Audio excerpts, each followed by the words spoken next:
party is crazy. It's like it's palpably alive. It's an entity. It's not like just a place you go. It's Detroit.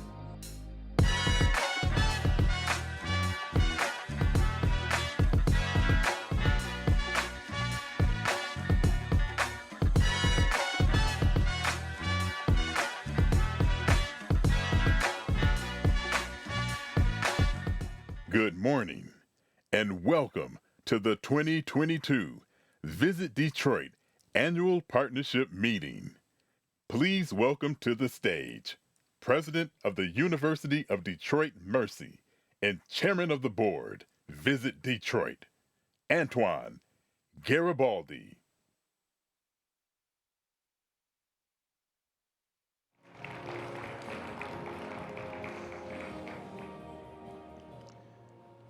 Good morning.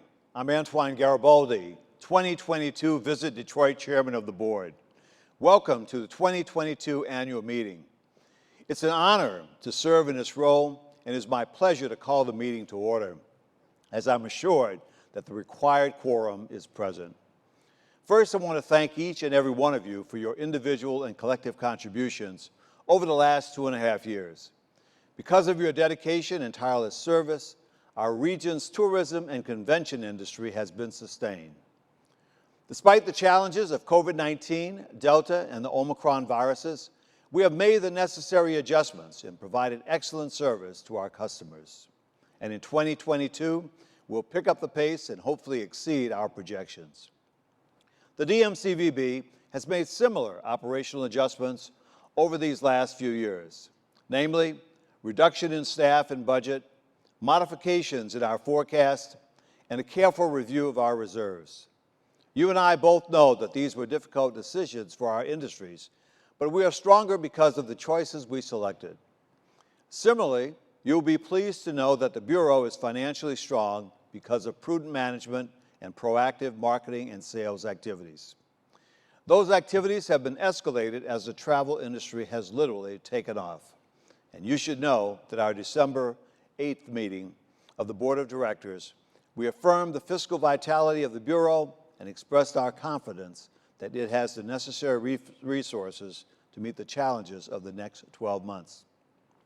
Additionally, we are fortunate to have a new leader in Claude Molinari, who has done an excellent job keeping the DMCVB steady and ready to soar to new heights.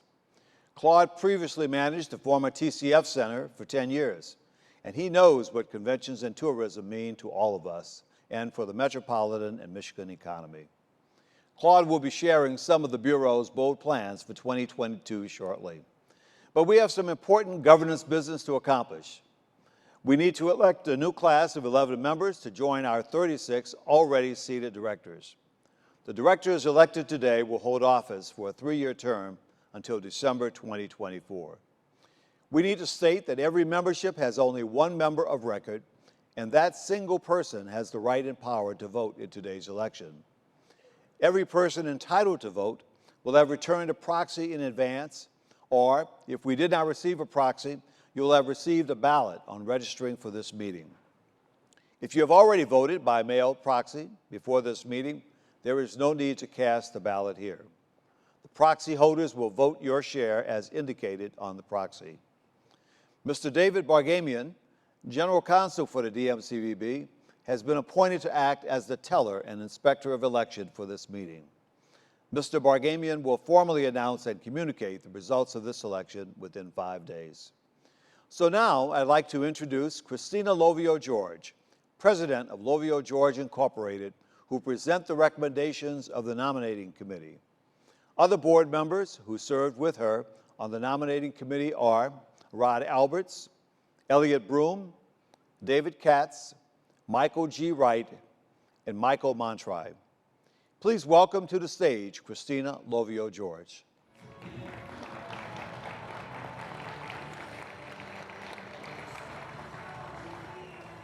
Thank you, Antoine. It's a pleasure to have you be the chairman of the board. Even though I had to chase him for a couple years, he finally relented. Good morning. It's wonderful to see all of you. I'm happy we're all together face to face again. It's been a long haul, and you've been at the front lines in keeping the lights on. So thank you.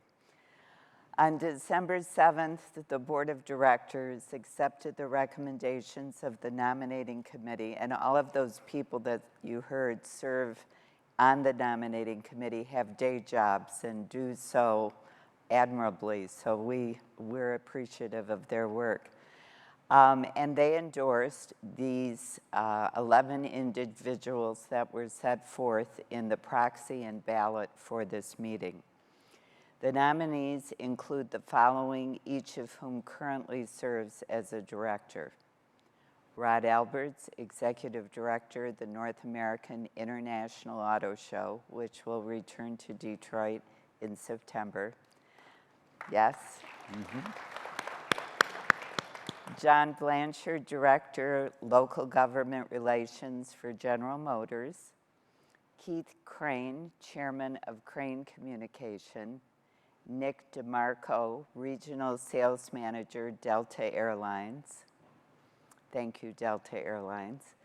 The Honorable Warren Evans, Wayne County Executive, and Renzi Haksema, Vice President, Government Relations, DTE Energy. Christina Lovio George, who has been a fixture at the Visit Detroit for many years. Michael Montry, Executive Director of the Detroit Grand Prix, which will be returning to the streets of Detroit in 2023. Emily Nean, Chief Marketing Officer, Sports Entertainment at Illich Holdings. Karen Totaro, the new General Manager of Huntington Place. And Gary Torgo, Chairman of Huntington National Bank. Bureau bylaws require that any DMCVB member may nominate a candidate by submitting a petition to the chairman or president by this past November 1st. No such petitions were received this year. Accordingly, the nominations for directors closed, and there are no candidates standing for election other than the board endorsed slate.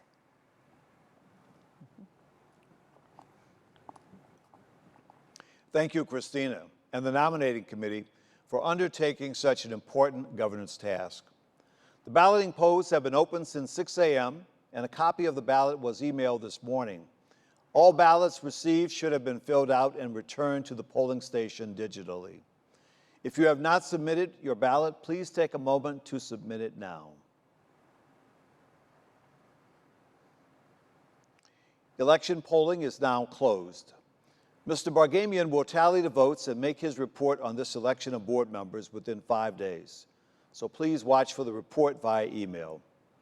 At this point, we have finished the business portion of the meeting, but there is still more inspiration and information to come. May I hear a motion to adjourn the business meeting? Is there a second? Are there any objections to the motion to adjourn the business meeting? Please state if you have an objection to the motion to adjourn the meeting. Seeing no objections, the motion is carried and passed. The business meeting is adjourned. Thank you very much. Please welcome to the stage CEO and President of Visit Detroit, Claude Molinari.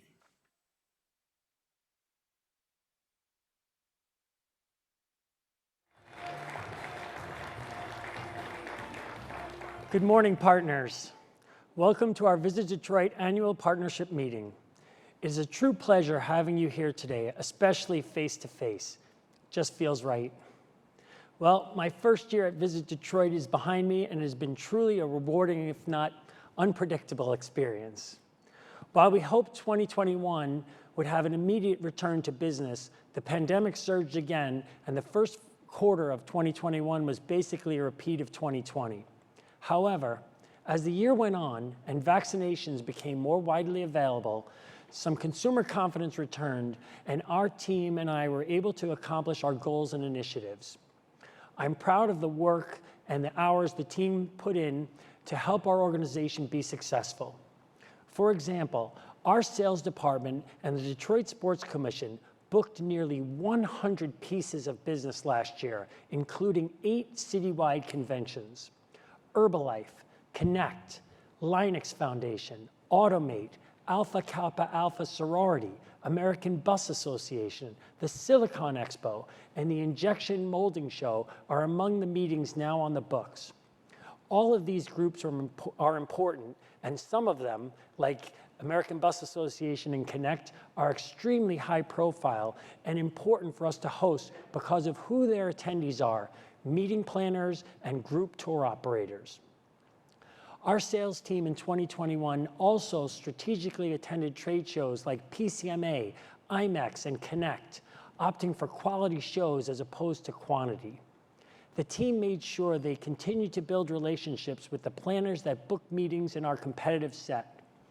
Even during those times when it was extremely difficult to meet with clients because of the pandemic, our team made sure they stayed closely engaged with them remotely. Now, on the marketing side, our team heavily supported the sales department's efforts by creating unique marketing elements that distinguish Detroit from other destinations at shows like IMEX and PCMA. They continue to expand our digital profile so that we were well represented on our social channels, websites, and in digital advertising. The marketing and partnership departments launched the Detroit Experiences, which were packages combining a hotel stay with a unique Detroit experience that would attract both local and out-of-town visitors.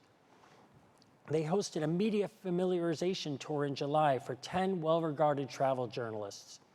The marketing team and I also led the rebranding of our organization to make us officially Visit Detroit. And you can see that new branding very prominently on the rink at Campus Martius Park.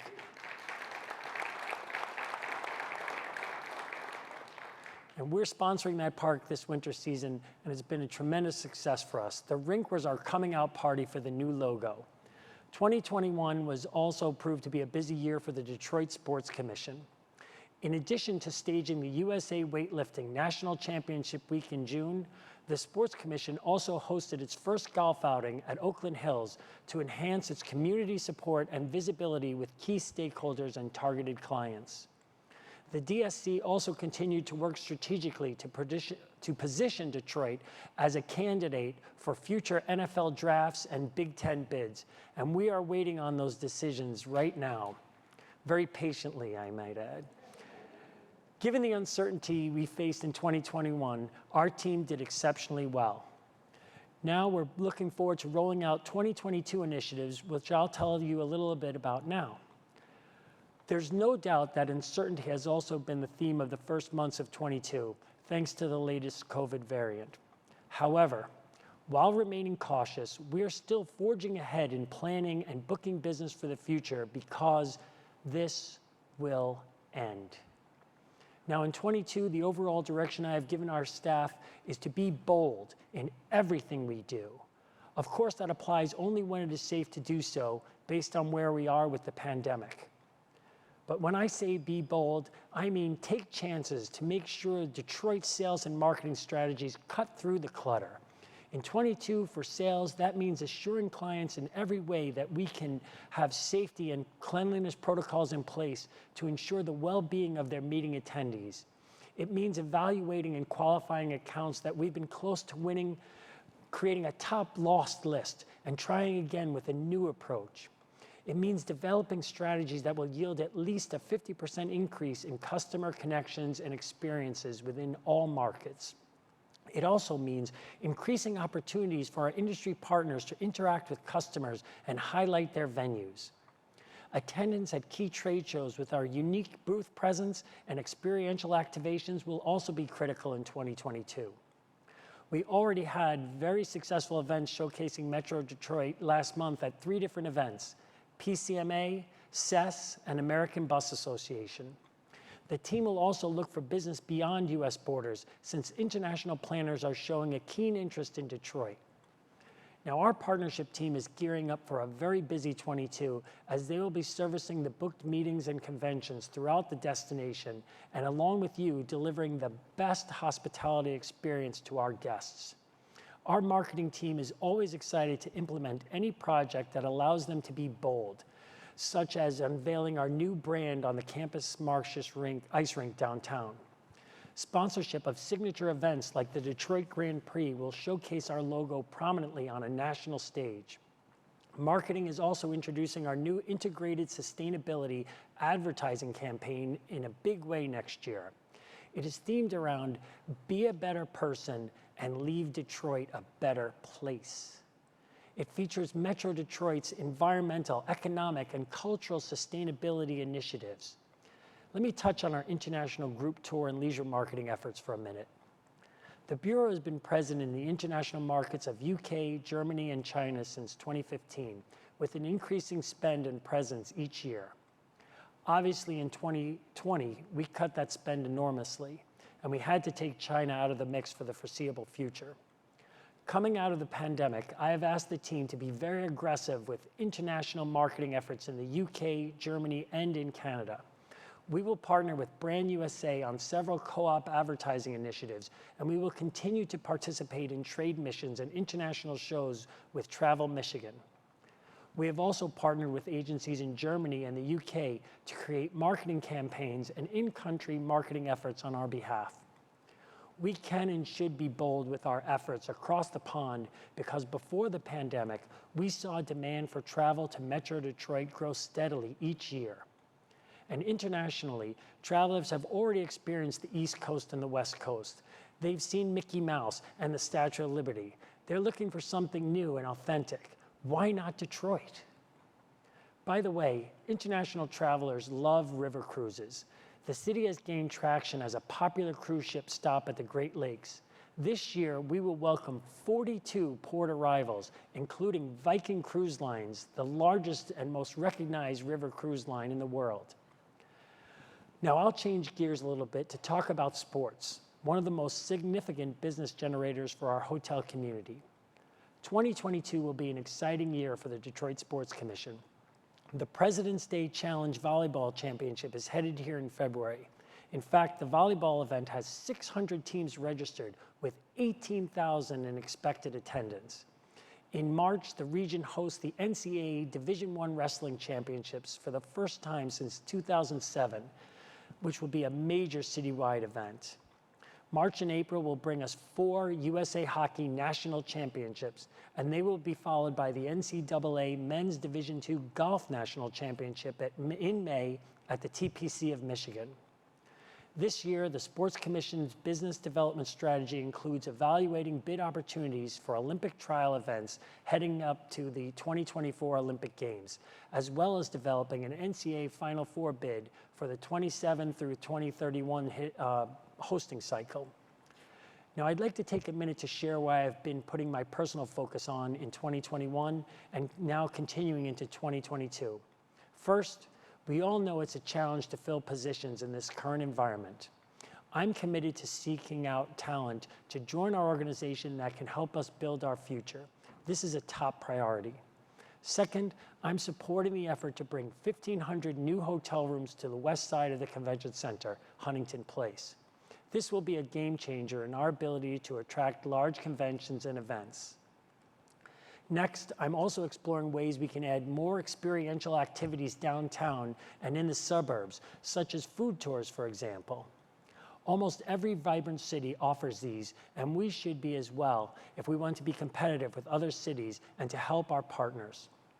Finally, I want to make sure we highlight to meeting planners around the country the number of wins the convention sales team and the Detroit Sports Commission have put on the books in the last 2 years, despite the pandemic. And there is more coming. So we've built a full campaign with a message that with a message that impressive groups like Connect, American Bus Association, Herbalife, Alpha Kappa Alpha, Women of Color STEM, and the NCAA choose Detroit. Why shouldn't your group choose Detroit? Starting today, we're launching our Detroit Wins national campaign. The campaign will roll out in a big way, with advertising starting next weekend in the New York Times and the Wall Street Journal print and digital editions. The ads will touch the New York, Chicago, DC, Indianapolis, and St. Louis markets, plus a few others. It will be supported by public relations efforts in those markets and in Detroit. We're doing a series of ads now, and we will again in a few months when we can announce other Detroit wins that we've been patiently, again, not so patiently waiting on. Detroit Wins has two parts. First, the campaign is intended to showcase our meetings and sporting wins thus far and the economic value of those wins. Second, we wanted to serve as an impetus for the Detroiters to remember their hometown when associations and other organizations they belong to are looking for a place to host their meetings or events. Remember, meetings and sports mean business, and the economic value of that business touches all of us, directly and indirectly. You can look forward to seeing and hearing about the Detroit Wins campaign over the next several months. And here's a little preview we'd like to leave you with today.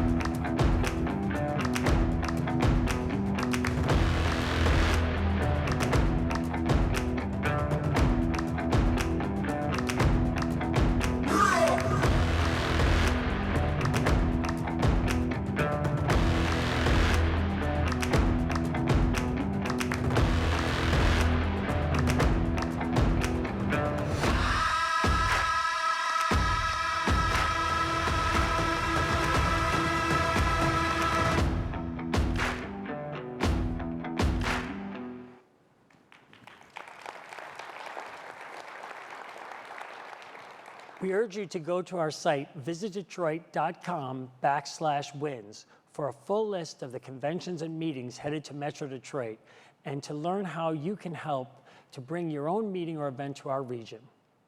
By the way, when we talk about winning, we selected our keynote speaker for our outstanding panel today for a reason. They know how to win. MSU coach Mel Tucker had an incredible season last year and a history of winning throughout his career. And our panelists, well, they're winners too, because they have a long track record of successful meetings or sports, and they know they are bringing their events to Detroit. They will tell you why they chose Detroit and what their expectations are for their meeting. Stay tuned. As I close my remarks today, I'd like to sincerely thank you for your support that you've provided during my first year at Visit Detroit. It has been invaluable as I grow in this new role. Many heartfelt thanks.